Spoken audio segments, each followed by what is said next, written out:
بسم اللہ الرحمن الرحیم۔ خلاصہ قرآن پارہ نمبر 14۔ ناظرین، پارہ نمبر 14 کا آغاز سورۃ الحجر سے ہوتا ہے، جس میں قرآن کی حفاظت، کائنات میں اللہ کی قدرت، انسان اور ابلیس کی تخلیق کا واقعہ اور قوم لوط و شعیب کے انجام کا ذکر ہے۔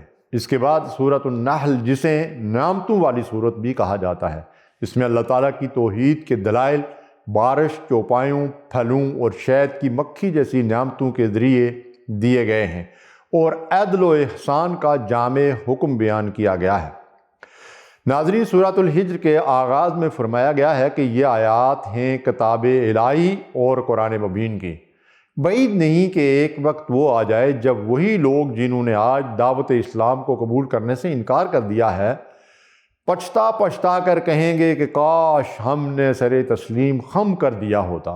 یہ لوگ کہتے ہیں، ہے وہ شخص جس پر ذکر نازل ہوا ہے تو یقیناً دیوانہ ہے، نعوذ باللہ، حالانکہ رہا یہ ذکر قرآن تو اس کو ہم نے نازل کیا ہے اور ہم خود اس کے نگہبان ہیں۔ ہم نے تم سے پہلے بہت سی گزری ہوئی قوموں میں رسول بھیج چکے ہیں، کبھی ایسا نہیں ہوا کہ ان کے پاس کوئی رسول آیا ہو اور انہوں نے اس کا مذاق نہ اڑایا ہو۔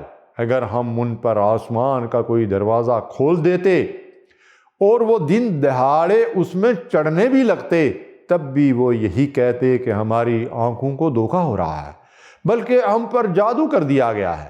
پھر یہاں اللہ کی قدرت کے نشانات کا ذکر ہے کہ آسمان میں ہم نے بہت سے مضبوط قلعے بنائے اور ان کو دیکھنے والوں کے لیے مزین کیا، اور ہر شیطان مردود سے ان کو محفوظ کر دیا۔ ہم نے زمین کو پھیلایا، اس میں پہاڑ جمائے، اس میں ہر نوع کی نباتات ٹھیک ٹھیک نپی تلی مقدار کے ساتھ اگائی، اور اس میں معیشت کے اسباب فراہم کیے۔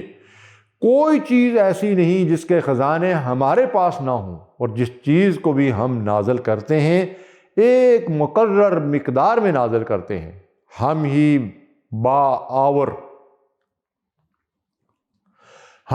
بار آور ہواؤں کو بھیجتے ہیں، پھر آسمان سے پانی برساتے ہیں، اور زندگی اور موت ہم دیتے ہیں، اور ہم ہی سب کے وارث ہونے والے ہیں۔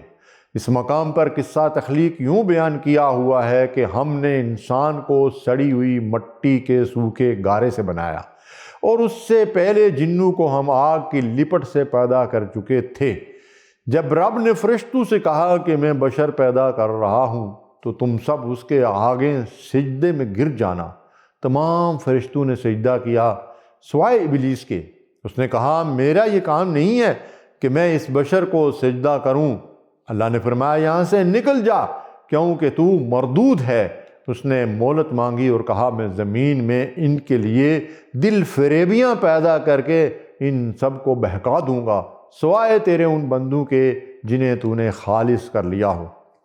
اللہ نے فرمایا، بے شک جو میرے حقیقی بندے ہیں ان پر تیرا بس نہ چلے گا، اور ان سب بہکے ہوں کے لیے جہنم کی وعید ہے۔ ناظرین، یہاں متقین کا انعام اور حضرت ابراہیم علیہ السلام کا واقعہ ہے کہ متقی لوگ باغوں اور چشموں میں ہوں گے، ان سے کہا جائے گا کہ داخل ہو جاؤ ان میں سلامتی کے ساتھ، بے خوف و خطر۔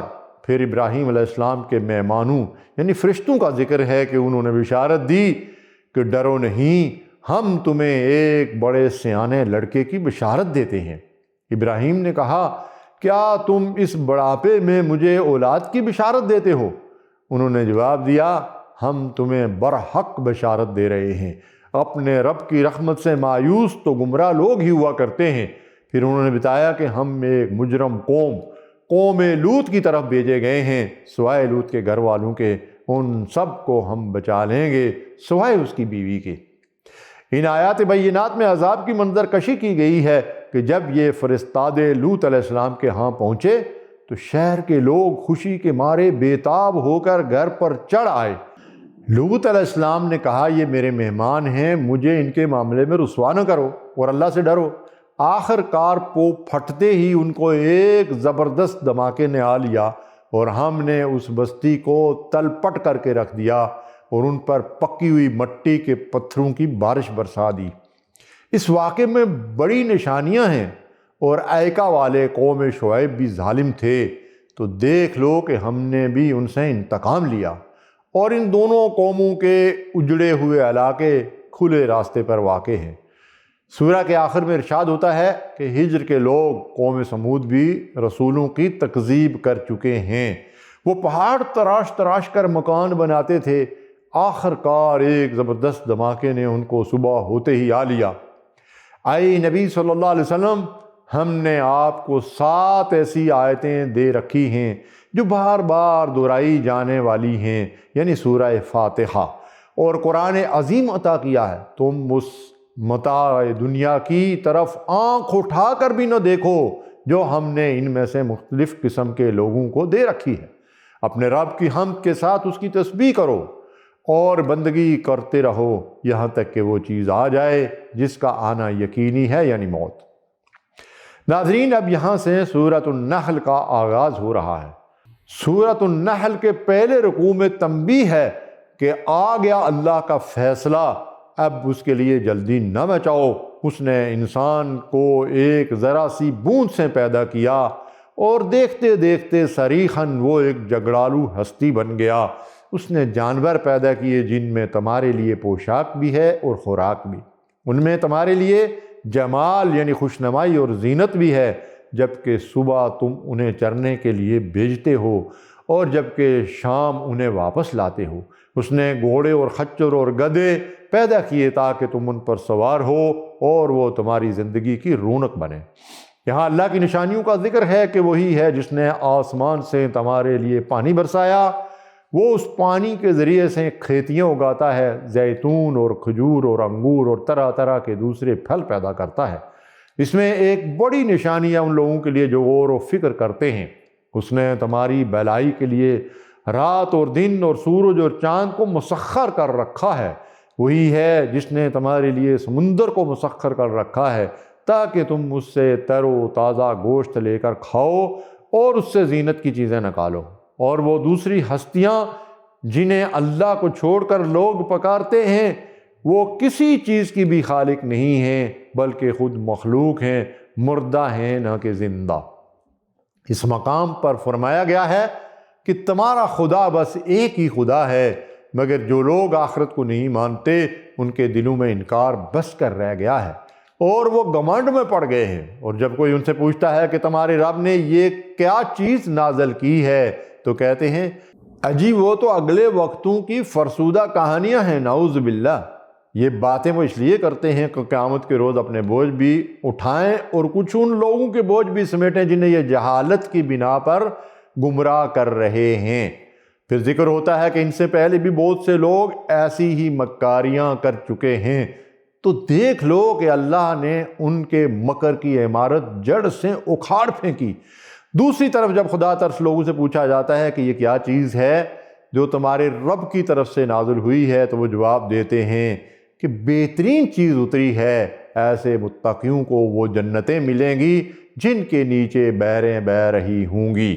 ناظرین، یہاں مشرکین کا عذر بیان ہوا ہے کہ یہ مشرکین کہتے ہیں اگر اللہ چاہتا تو نہ ہم اور نہ ہمارے باپ دادا اس کے سوا کسی اور کی عبادت کرتے۔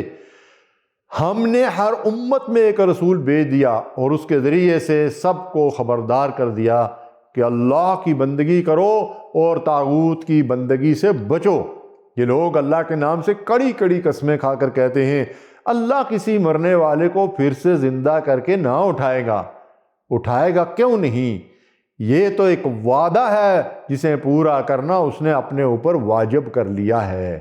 ناظرین، ان آیات میں ہجرت کرنے والوں اور ان کی اطاعت کا ذکر ہے کہ جو لوگ ظلم سہنے کے بعد اللہ کی خاطر ہجرت کرتے ہیں ان کو ہم دنیا میں اچھا ٹھکانہ دیں گے اور آخرت کا اجر تو بہت بڑا ہے۔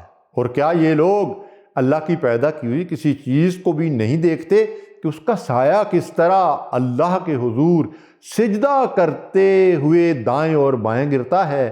زمین اور آسمانوں میں جس قدر جاندار مخلوقات ہیں اور جتنے ملائکہ ہیں سب اللہ کے آگے سربہ سجود ہیں اور وہ اپنے رب سے ڈرتے ہیں۔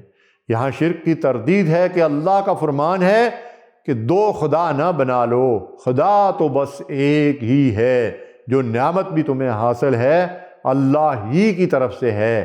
پھر جب کوئی سخت وقت تم پر آتا ہے تو تم لوگ خود اپنی فریادیں لے کر اسی کی طرف دوڑتے ہو، مگر جب اللہ اس وقت کو ٹال دیتا ہے تو تم میں سے ایک گروہ دوسروں کو شریک ٹھہرانے لگتا ہے، یہ خدا کے لیے بیٹیاں تجویز کرتے ہیں، حالانکہ جب ان میں سے کسی کو بیٹی کے پیدا ہونے کی خوشخبری دی جاتی ہے تو اس کے چہرے پر قلونس، شرمندگی اور غم کی سیاہی چھا جاتی ہے اور وہ غم سے بھر جاتا ہے۔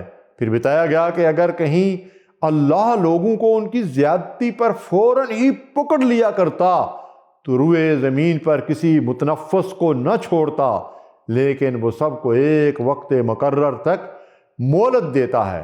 اے نبی صلی اللہ علیہ وسلم، ہم نے تم سے پہلے بھی بہت سی قوموں میں رسول بھیجے، مگر شیطان نے ان کے برے کرتوت انہیں خوشنما بنا کر دکھائے۔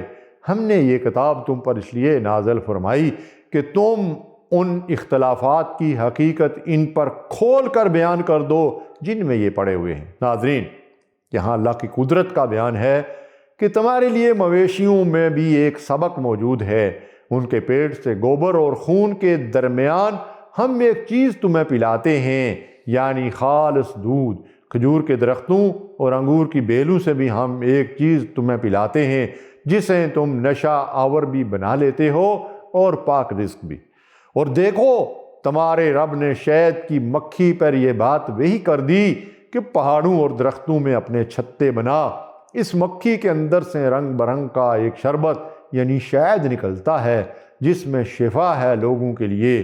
ان آیات بینات میں فرمایا گیا ہے اللہ نے تم میں سے بعض کو بعض پر رزق میں فضیلت عطا کی ہے، اور وہ اللہ ہی ہے جس نے تمہارے لیے تمہاری ہم جنس بیویاں بنائیں اور ان سے تمہیں بیٹے پوتے عطا کیے۔ اللہ ایک مثال دیتا ہے، ایک تو ہے غلام جو خود کوئی اختیار نہیں رکھتا، اور دوسرا شخص ایسا ہے جسے ہم نے اپنی طرف سے اچھا رزق عطا کیا ہے اور اس میں سے اللہ کی راہ میں خرچ کرتا ہے۔ کیا یہ دونوں برابر ہو سکتے ہیں؟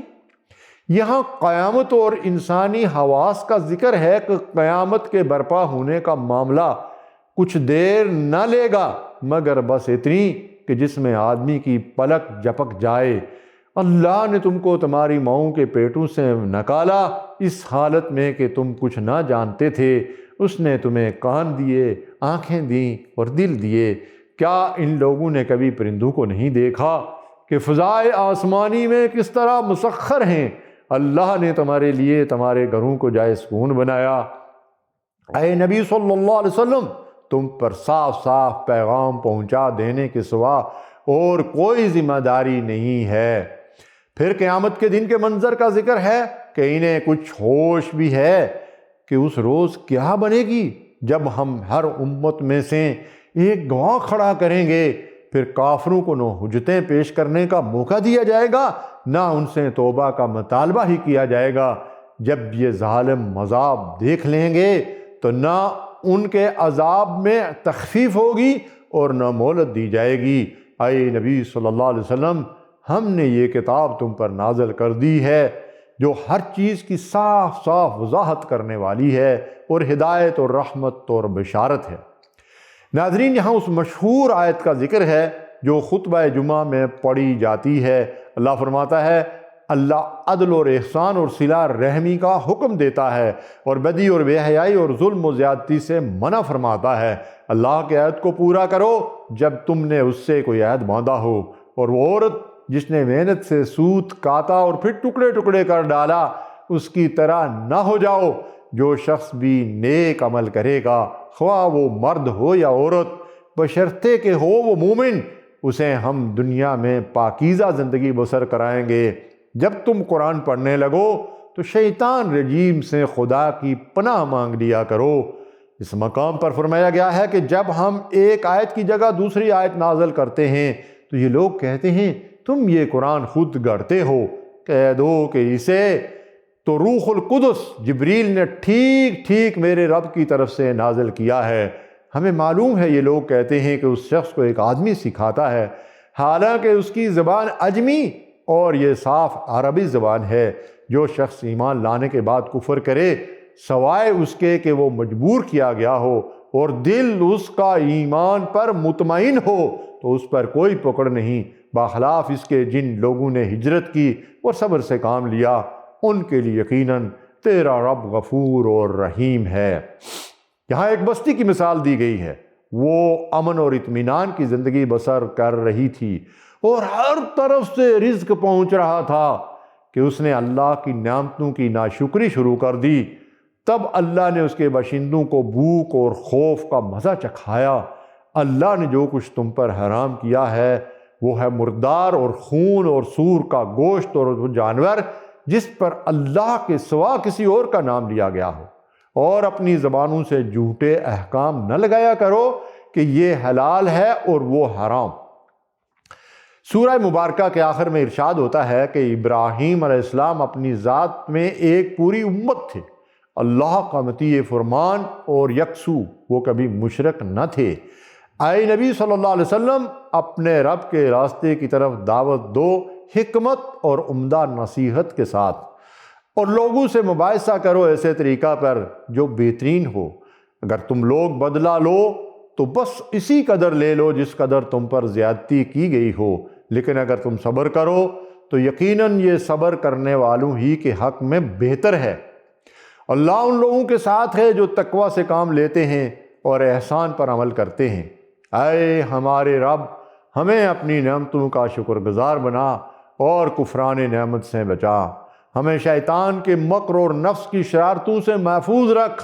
ہمیں حکمت اور دانائی کے ساتھ دین کی دعوت دینے کی توفیق عطا فرما، اور ہمیں دنیا اور آخرت میں رسوائی سے بچا لے اور اپنے صالح بندوں میں شامل فرما۔ آمین یا رب العالمین۔